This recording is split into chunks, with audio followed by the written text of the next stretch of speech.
Assalamualaikum warahmatullahi wabarakatuh. Selamat pagi.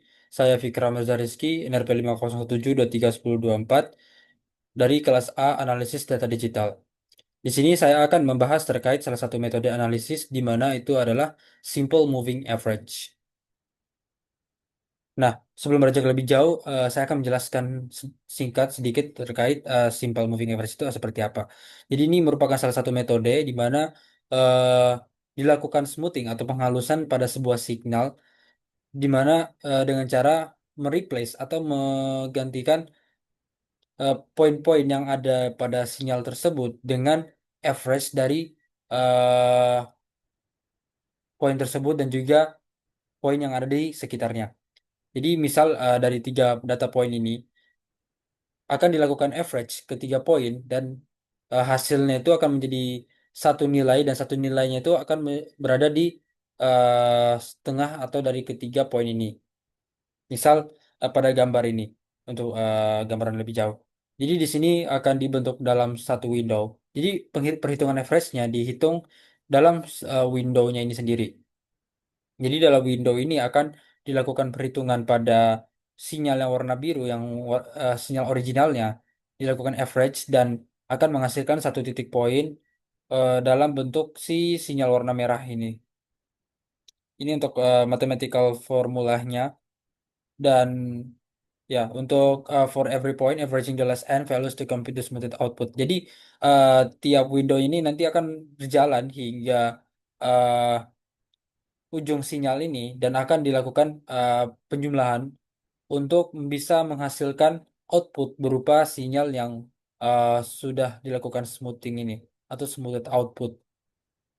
Jadi itu penjelasan singkat terkait simple moving average. Nah, selanjutnya kita akan melakukan simulasi di Python. Berikut adalah script dari SM atau Simple Moving Average pada Python, di mana tentunya kita lagi-lagi memasukkan library yang akan digunakan. Di sini saya menggunakan NumPy, Matplotlib, dan juga Pandas. Setelah itu saya menginput data yang sudah diberikan, di mana data ini berupa data SP. Data SP-nya ini di dalamnya lagi ada dua data kolom, ada distance dan juga SP, jarak dan juga nilai SP-nya. Nah, setelah dilakukan penginputan, saya langsung mengapply si moving average-nya tadi, simple moving average-nya atau SMA. Di mana yang pertama untuk nilai window size-nya saya memasukkan nilai 5. Untuk ini itu adalah proses pengolahan atau analisis SMA-nya atau moving average-nya. Di mana tiap poin ini memiliki maksud masing-masing untuk PD series. Untuk PD series itu maksudnya dari data SP tadi itu akan diubah menjadi panda series. Nah, setelah itu akan dilakukan yang namanya rolling. Rolling ini maksudnya apa? Rolling ini bergeser. Jadi window window size yang udah dibuat tadi akan di rolling atau digeser pada each point atau data-data yang pada sinyal tadi seperti di gambar penjelasan sebelumnya itu maksud dari rolling itu sendiri.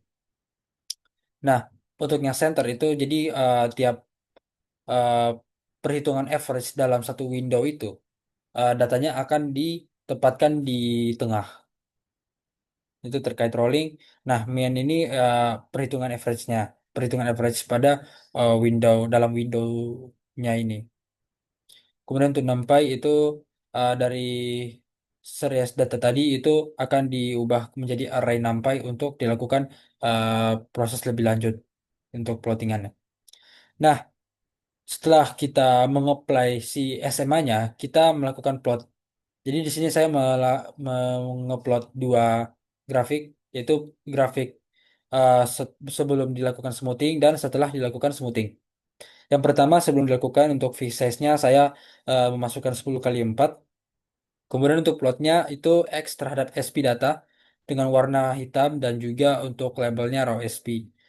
Title-nya before smoothing raw SP data, X labelnya distance jarak, Y labelnya SP MV, grid-nya saya nyalakan dan legend-nya itu saya menampilkan legendanya. Nah, kemudian untuk after smoothing-nya di mana fix size-nya masih sama, Terus untuk plot yang pertama di sini ada dua plot. Yang pertama plot terkait data originalnya sama seperti sebelumnya X terhadap SP data, colornya light gray aja. Kemudian labelnya raw SP. Yang kedua, yang plot kedua itu adalah plot dari hasil SMA-nya itu sendiri. Jadi X terhadap SMA saya beri warna merah. Labelnya Smooth SP with SMA window. Ini mengikuti window size-nya di atas tadi. Setelah itu title-nya After Smoothing Enhance SP Signal. X labelnya di stance, Y labelnya SP, grid-nya saya nyalakan, legendanya saya tampilkan. Kemudian penalty titled out itu agar kolomnya tiap kolomnya ini tidak saling bertabrakan. Dan untuk itu dan untuk show-nya saya menampilkan hasil grafiknya. Dan ini adalah hasil dari kedua plot tadi. Ini yang raw SP data before smoothing di mana masih cukup rancu, masih rancu karena adanya banyak noise-noise yang terlihat dengan adanya spike ini. Tapi dari sini sudah terlihat target anomali yang saya inginkan itu apa. Jadi target anomali yang saya inginkan itu ada di sekitar 150 160 hingga 250 ini. Jadi seperti ada lembah dan ada gunung, ada bukit dan lembah. Nah, ini adalah hasil after smoothingnya, enhanced SP signal, di mana dibandingkan data yang sebelumnya cukup banyak noise, itu dia itu sinyal hasil smoothingnya sudah mulai cukup halus dibandingkan sebelumnya, meskipun masih ada noise-nya dan di sini bisa terlihat ada target anomali yang saya inginkan tadi. Itu terkait Windows size 5. Nah, saya melakukan eh, proses SMA ini itu dengan 5 variasi, di mana ada Windows size 5 yang sudah saya kerjakan ini, kemudian ada Windows 10, 20, 30 hingga 40. Nah, untuk yang Windows size 10 itu saya ya untuk scriptnya masih sama seperti sebelumnya. Jadi yang diubah hanya nilai Windows size-nya aja. Dan ini adalah hasilnya. Nah, untuk dibandingkan sebelumnya itu eh, dia cukup halus dibandingkan Windows 5 tadi. Untuk penjelasan lebih jauhnya akan saya jelaskan di pembahasan nantinya. Ini untuk Windows size 20. Di sini bisa dilihat untuk hasil smoothingnya sudah mulai makin mendatar. Kemudian untuk yang Windows size 30, ini hasil smoothingnya. Dan untuk Windows size 40, seperti ini. Jadi dia udah mulai mendatar. Kenapa? Karena eh, ya nanti saya jelaskan di PPT nanti. Ya untuk scriptnya masih sama, jadi hanya diubah terkait Windows size-nya. Mungkin itu saja terkait simulasi di Python. Selanjutnya saya akan melakukan pembahasan dari hasil-hasil yang telah saya dapatkan di script ini.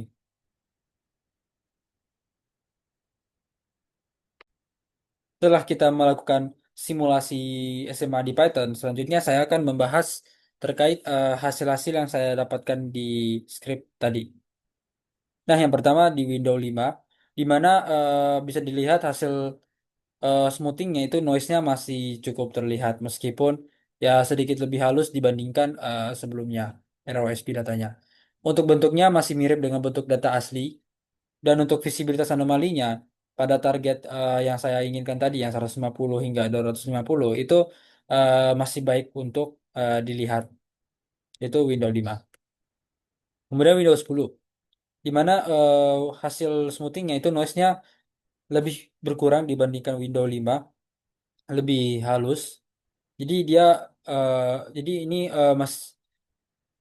masih bisa dilihat untuk bentuknya ya meskipun masih ada noise-nya. Bentuknya ini lebih halus dan masih menyerupai bentuk data aslinya. Dan untuk visibilitas anomalinya itu sangat baik dan bahkan lebih terdefinisi untuk dilihat atau diinterpretasikan. Nah, selanjutnya untuk Windows 20 di mana noise-nya ini berkurang cukup signifikan dibandingkan sebelumnya. Untuk bentuknya itu mulai kurang menyerupai bentuk aslinya, di mana mulai kehilangan detail-detail kontur sinyalnya itu dan sinyal itu bahkan tampak lebih datar. Nah, untuk visibilitas anomalinya itu masih cukup terlihat. Namun kontur anomalinya itu kurang tajam untuk diperhatikan. Nah, keempat ada Windows 30 di mana noise-nya hampir hilang semua dan bentuknya itu sudah kurang menyerupai bentuk aslinya. Banyak detail-detail halus yang hilang dan sinyalnya itu sudah terlihat mulai tumpul. Untuk visibilitas anomalinya itu menurun, mulai tidak terlihat lagi karena anomalinya itu sudah udah hilang dan karena konturnya yang semakin mendatar ini. Terakhir itu adalah Windows 40 di mana noise-nya sangat rendah. Ya meskipun sangat rendah, tapi bentuknya itu sudah tidak lagi menyerupai bentuk aslinya. Dan akhirnya kehilangan banyak fitur-fitur penting yang seharusnya menjadi target dari datanya itu sendiri. Dan akhirnya terjadi apa? Terjadi yang namanya loss of resolution. Atau resolusinya itu mulai hilang atau berkurang.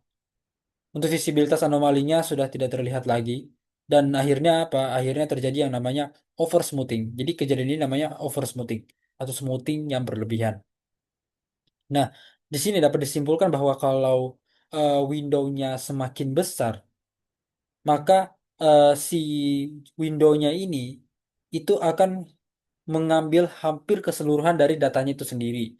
Misal eh, pada data ini kalau window-nya sekitar 0 hingga 150 itu akan mengambil average dalam satu titik data ini aja.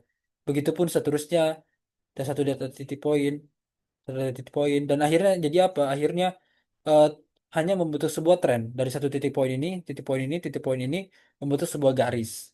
Nah itu tentunya sangat kurang untuk diinterpretasikan. Ya mirip seperti inilah untuk hasil akhirnya nantinya. Makanya eh, jika window-nya semakin besar akan terjadi yang namanya si oversmoothing tadi. Seperti itu. Nah, dari kelima window tadi, saya mendapatkan rekomendasi window yang sangat baik digunakan pada raw SP data ini itu adalah si Windows 10. Di mana pada Windows 10 ini itu kita sudah bisa melihat eh, anomali yang kita targetkan tadi di 150 dan 250 ini.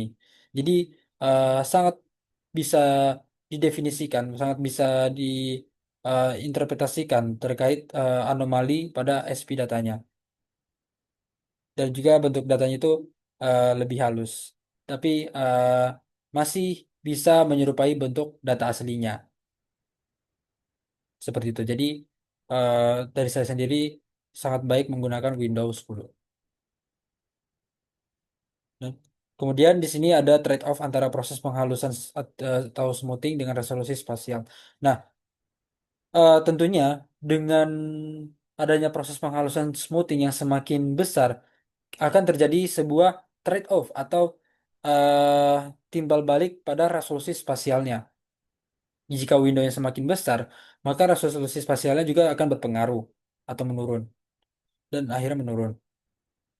Nah, untuk windownya kalau semakin besar, noise-nya ya menurun. Tapi untuk resolusi spasialnya itu detail sinyalnya juga ikut menurun. Dan akhirnya ya grafiknya hanya membentuk seperti ini. Meskipun noise-nya tidak ada, tetapi detail sinyal itu ya tidak ada gitu.